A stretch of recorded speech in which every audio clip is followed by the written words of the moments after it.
Yeah, so just kind of going back in and chopping through the season. Obviously it's been a couple days. We've, you haven't had as much time as you would like to kind of go through it all with recruiting, happening a week later. But we've had a chance, to sit down as a staff and talk, and there'll be a lot more dialogue that goes on between now, and in the next month or so as we you gear into the spring semester and bringing new guys on board and work on retaining our current roster. But it's an interesting season.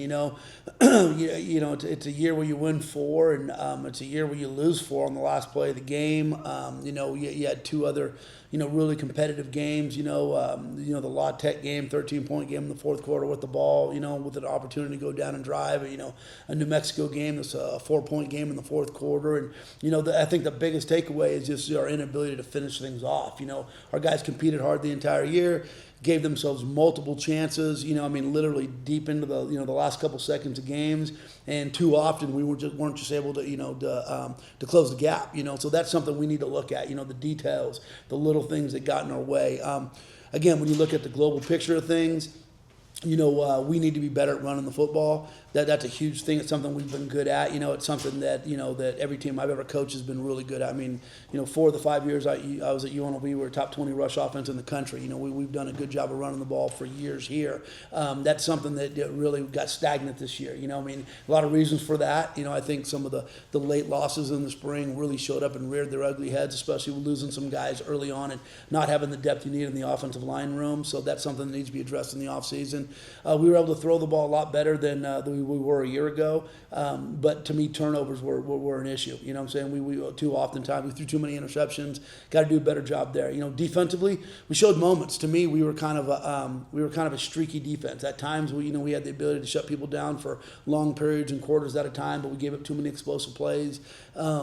We did a better job at putting pressure on the quarterback and creating turnovers. And then there were times where our defense played well enough for us to win football games. So there's a lot of little things we need to look at. But again, I was telling our guys, as I'm meeting all these guys individually, I think a year ago the gap was pretty large, and all of a sudden now when you look at the body of the season, the gap's about that big now. So we have to do a really good job with this recruiting class, not just bringing players in, but retaining our current roster, which has always been an issue. I think we proved we're really good recruiters. When you look at the amount of guys that are making impacts around the country, the nice thing is and we'll see, we have to do a great job of it, if we can continue to recruit the way we have been with the elimination of the spring portal, we're hoping that can close that gap. One of the biggest issues is going to be, addressing the quarterback room, obviously with Logan moving on. Adam's all in to plant his flag and come on back. We signed another quarterback today. We're going to bring a third one in, and we're going to let those guys compete it out. We need a deeper, more competitive room. Offensive line-wise, we need to overhaul that room. We got a bunch of guys coming back, but we're going to bring a ton of guys in, too, to compete there.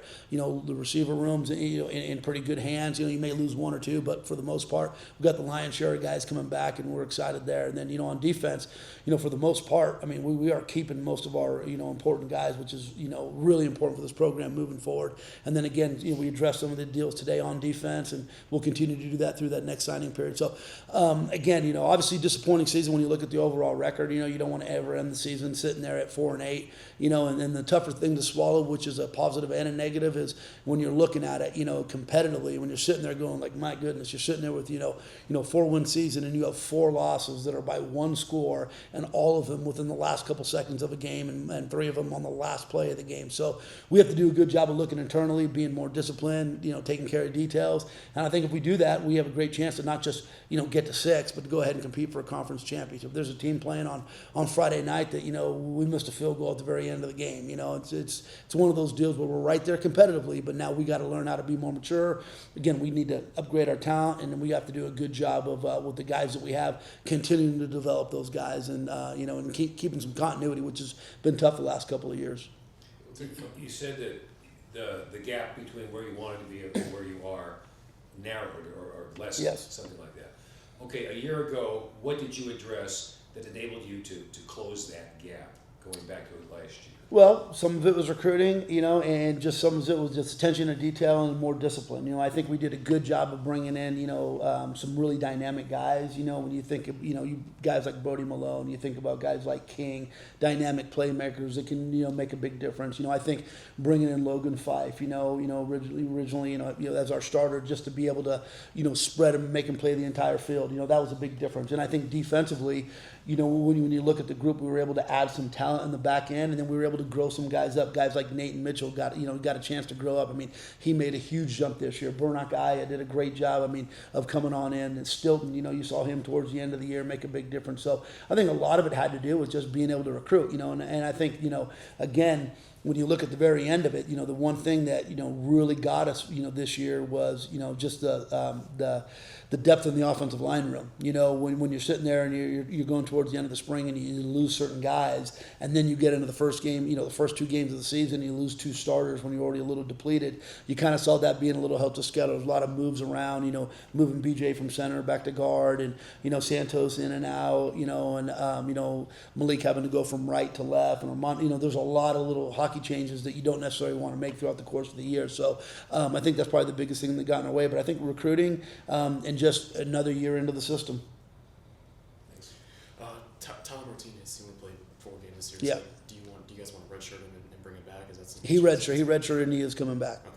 Yeah, so that's, we got towards the end of the year and you looked at it, and I felt like our linebacker room was playing good football. And, when you sat there and you sat down with Tyler, it's just, we didn't feel good about burning an entire year for a game or two. You know what I'm saying? And obviously we want to win every game we play, but we felt like the way Torrey was playing, the way Sonny was playing, the way Quincy was playing, those guys were playing really good football. So and he wasn't 100%. He wouldn't have been 100% the entire time. He's barely starting to change direction, so, it may have hurt up front, but in the long run, I think it's something that's going to, make a big difference. This group that you guys got right here. We're going to talk about that we'll afterwards. talk about the class after. Oh, okay, cool. Yeah. Do we have any more on 2025 season? No? Cool. Coach, you want to just... So I'll do a rundown real Yeah. quick. I'll go through each guy, and then afterwards go ahead and you can hit some stuff. We'll put on those bifocals so I can read myself in front of me, right? So Distinguished. yeah, exactly, right. So first of all, Kalani McLeod, quarterback out of Diablo Valley College, and we know that's an area where we need to be really competitive. We need to have 3 guys that are able to go in and play and win at any time. So I think Kalani's going to be a great player for us. The traits that we really liked, he threw for 3,000 yards, 28 touchdowns, 66% completion, which is a big deal. I believe he was number 3 in the in the region in passing in and touchdowns. And the crazy thing about him is, he's a winner. He's from Vanden High School in Northern California. Took his team to a state championship, kind of a unknown type deal, and he's only a freshman right now. So he's going to have 3 years, 3 to play 4. When you watch him and watch the way the ball flies out of his hands, he's pretty darn impressive. So, the young man that we played against at Tennessee came from the exact same junior college, and Jimmy, who's the head coach there, you kind of put him in that same category. So we'll see. We're hopeful that it really is that, but he's a great young man, and we're excited to have him. And kind of funny thing about him, we were actually born in the exact same hospital. We were both born at Travis Air Force Base, so that was pretty random, so that was kind of funny there. So excited about Kalani. And then Jadarius Sanders, local kid from El Paso. He's done a phenomenal job at El Dorado High School, helped them do a 10-2 record. He's a 10-8 100-meter guy.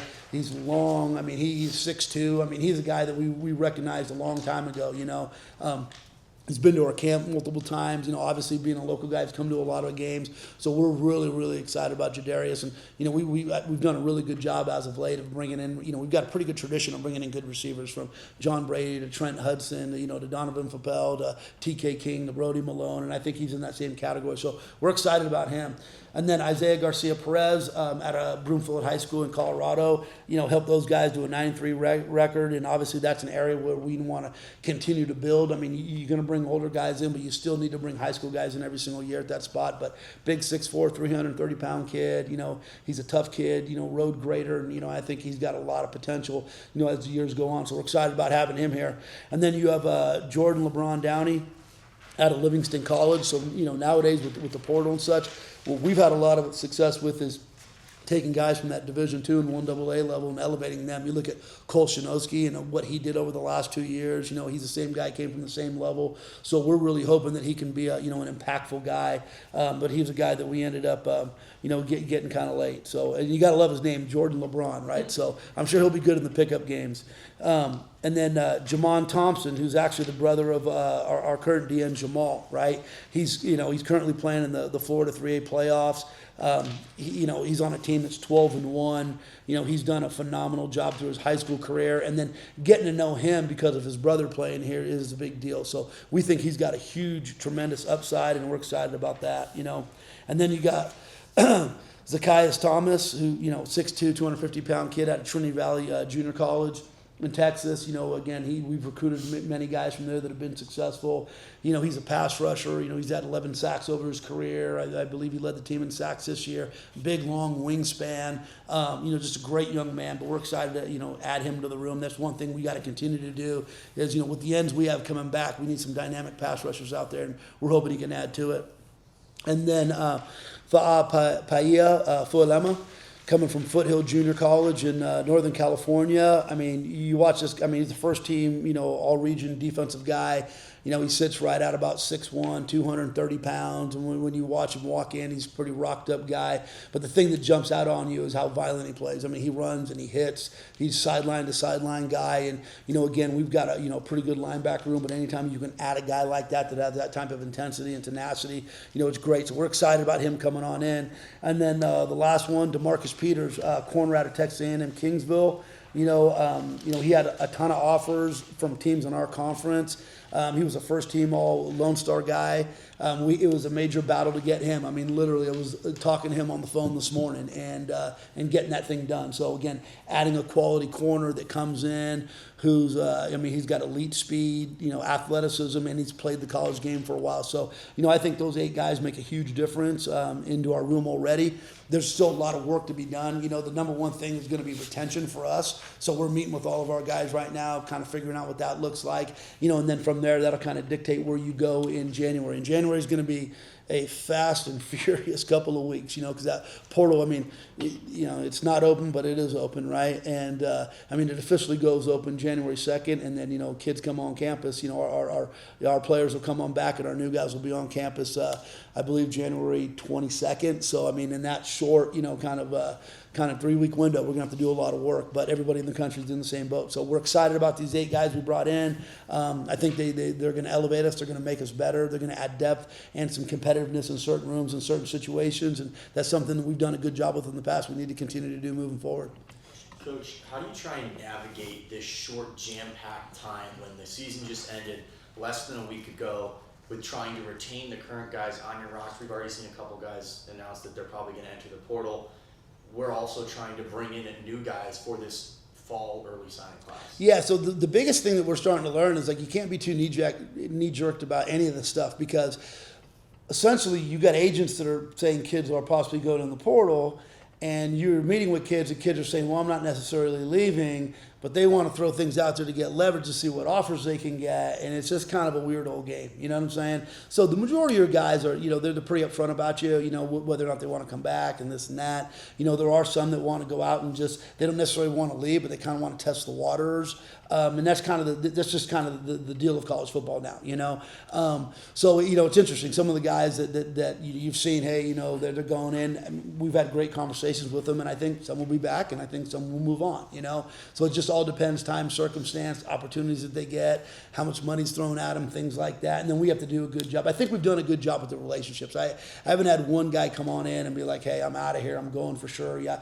we haven't had one conversation like that. But, there are some guys who, you get reached out to by maybe a Power 4 school, or maybe a school's reaching out to you with a little bit more money. We've made an investment here that, we haven't done in the past that's going to be really meaningful in the retention piece and the acquisition piece. But it's a lot to manage. I guess the biggest difference is, a year ago the portal will be open now. You know what I'm saying? So there'll be a little bit more clarity about who's going in and who's not. So right now it's all hypothetical. So there's a lot of guys that are, again, at least their agents are flirting with things, flirting with possibilities. But officially, nobody truly goes in until January 2nd. So that's going to be really interesting to see how that navigates.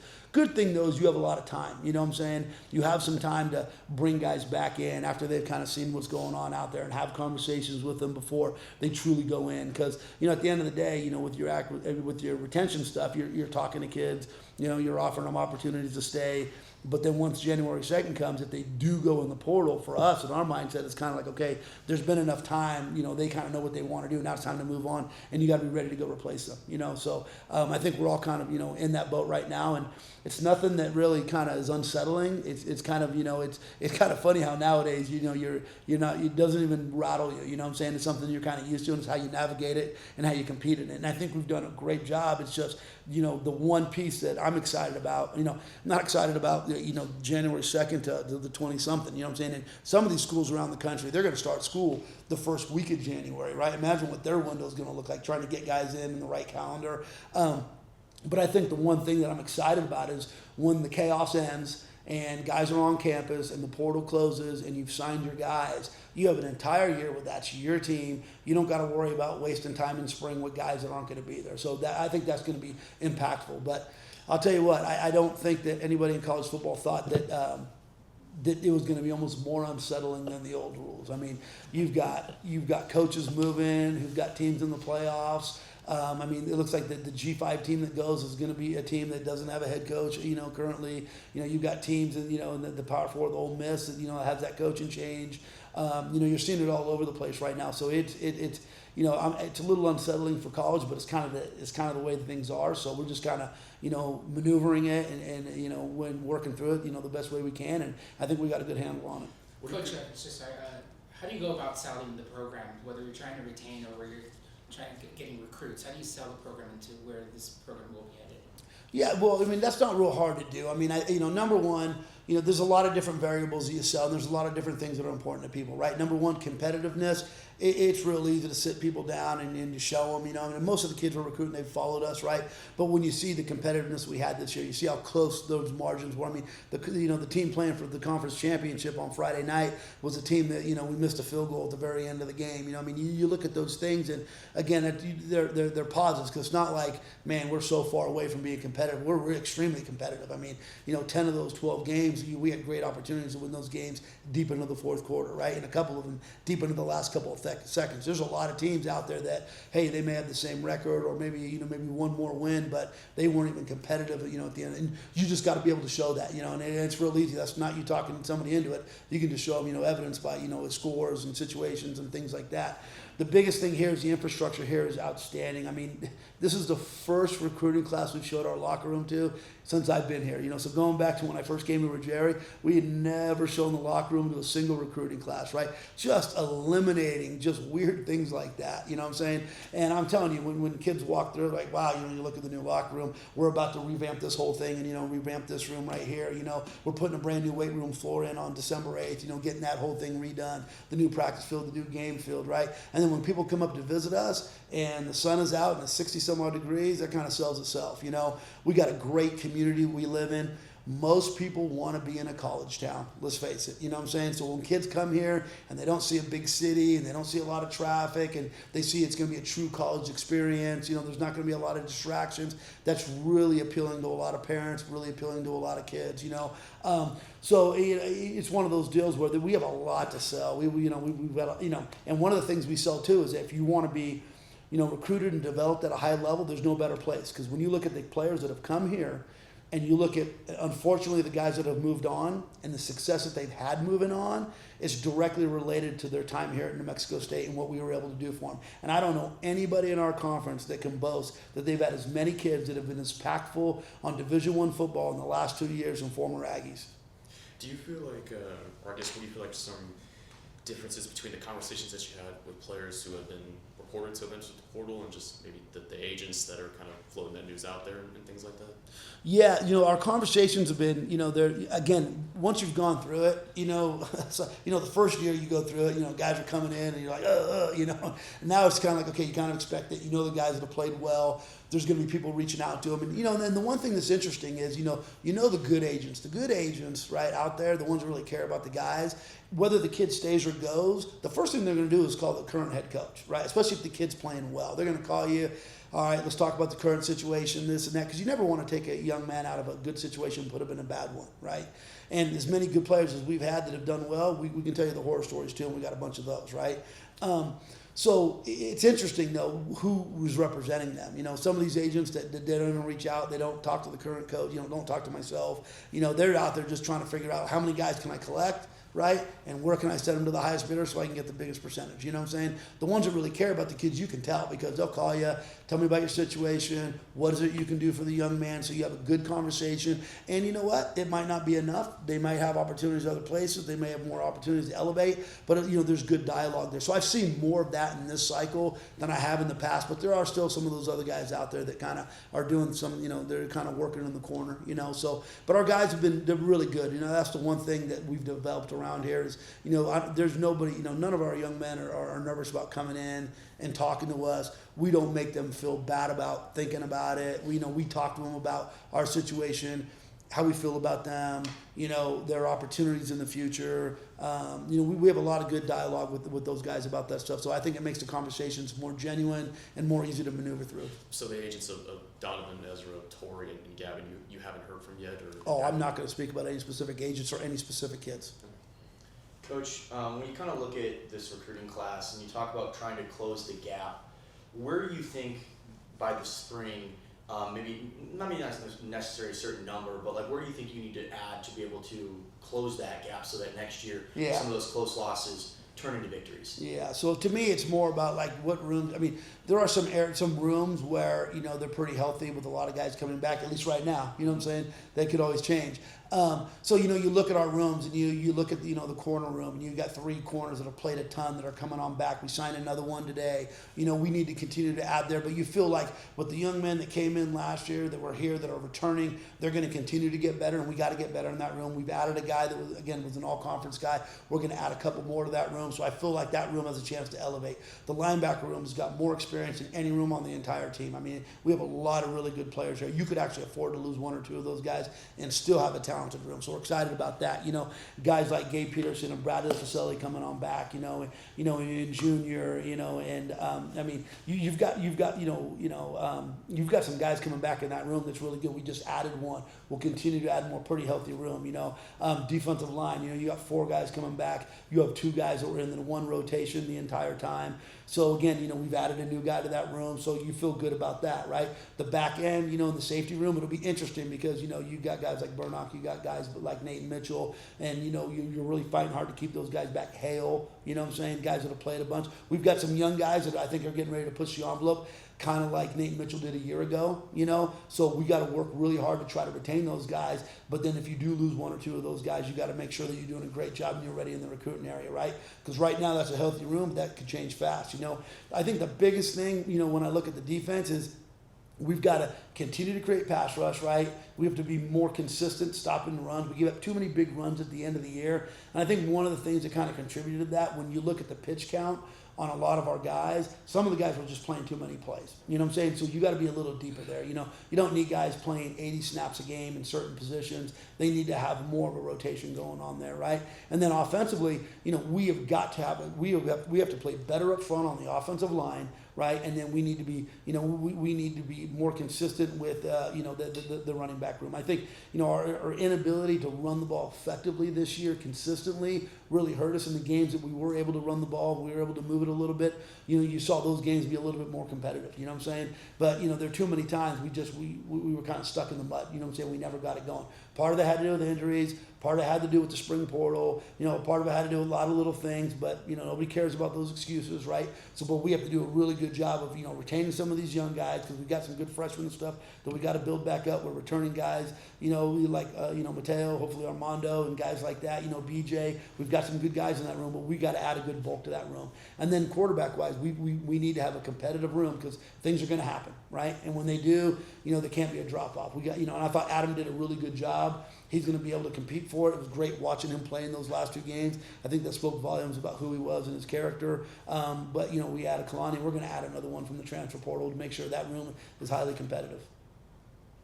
Do you guys you talk about the changes that may happen since the player roster for the coaching staff? Yeah. Will it be the same, or do you expect any changes on the coaching staff or personnel or No, anything? right now we haven't gone through and addressed any of that stuff. We'll meet with everybody individually, but right now I feel good about our guys. It's kind of funny. It's really, it's kind of, and I'm just being 100% honest. Sometimes you do need to make changes. You know, I've been there and I've done that before, you know, and it's appropriate at times, right? Sometimes you see guys make changes because they're kind of trying to deflect, you know what I'm saying? And I think right now, when you've been in as much volatility as this program has been in, it's kind of hard to sit there and go like, well, you know, like Coach Canova, man, like, come on, the offensive line's got to play better. Well, you show up, and now Pete's gone, and Shamar's gone, and AJ's gone, and, you know, Louie's gone, and all that. You know, you lose all these guys in a short amount of time, and then you go in the spring, and all right, now Seth is gone. You know, and these guys, it's like, whoa, you know. So it's like let him recruit his room. You know what I'm saying? Let him recruit his room. You know, let him get going, and I just use him as an example. You know what I'm saying? So it's one of those deals where I think in this day and age, you got to be really honest about like, okay, what are the issues here now?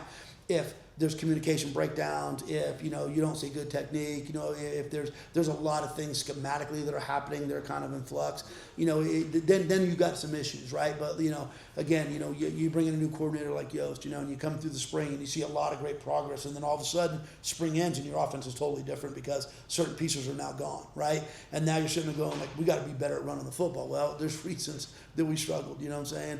And he's done it at a lot of places. So that, you know, it's one. I bring those guys up because they were just new, but there's guys that have been here for a couple of years and such. And, you know, you look at Fernandez, right? And you look at, you know, that safety room, and you look at, you know, where we were in year one, and it would have been really easy to go point the finger and say, hey man, too many balls were over the top, we didn't do A, B, C, and D, and all of a sudden now you come back in a year like this, and you look at Burnock, and you look at Nate Mitchell, and you look at Hale, and you look at how well those guys played. I mean, both those guys are, again, you know, we'll see what the voting looks at, but they could easily be all conference guys, you know? So again, you got to allow guys to coach the room and develop the room, and it's harder to do in this day and age.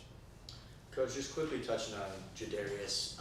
Yeah. How important is it to be able to get a local guy, one of the top local players, and bring that into the program? So, you know, going forward, more top local players want to stay home, whether it be El Paso, Las Cruces area, and play for this program. I think it's huge. I mean, you look at Zayden Davis and what he did for us this year as a true freshman. I mean, his impact on special teams and on defense. I mean, he's going to get better and better. And then all of a sudden, now you got Jadarius, you know, kid right down the road. And we didn't. You know, he's a player that I really think can make a major impact. When you're sitting there and you have that length, and you're a 10-800 meter guy as a junior. He isn't a senior yet. So I mean, I'm sure he'll end up being like a 10-600 meter guy. It's hard to find those guys, especially when they're local. So again, having a guy like that, you know, who's kind of homegrown, you know, and the nice thing for him is, you know, he's home, but he's a little bit away, you know what I'm saying? He kind of gets to move away, so he gets a new experience. So I think I'm happy for him and his family, and I think he's going to be a major impactful guy in the program for many years to come. But, you know, I think, you know, those guys would agree in El Paso and Albuquerque and right here and all over the country,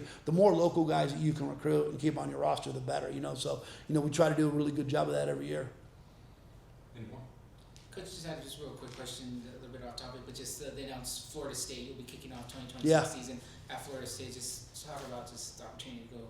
Yeah, no, I mean, it's, now the next most important game you ever play is the next one on the schedule, and that's the next one on the schedule, you know. And personally, I really like those games early in the year. You know, those games, you know, week 9, week 10, week 11, those are a son of a gun because, you know, hopefully, you know, you're in a conference hunt, and the last thing you want to do is step out of conference and go play an SEC team, right? So I think playing those games in the first four weeks, I think that's really, really healthy for programs. So our kids are going to be excited about it. You know, never been out there to Tallahassee and played in that stadium. You know, I know their coach. It's kind of funny years ago when he was a young coach at Arizona State, and I was at Gorman. I remember me and him going to Subway together and sitting there, you know, sharing a sandwich and just kind of talking shop. And, you know, so it's been kind of fun to watch him go through his career and get an opportunity to become a head coach and have success. And so it'll be fun to see him again. He's actually a really good guy. So, you know, it's going to be great to get on out there, and, you know, and we'll be locked and loaded and ready to go, and it'll be a great way to start the season.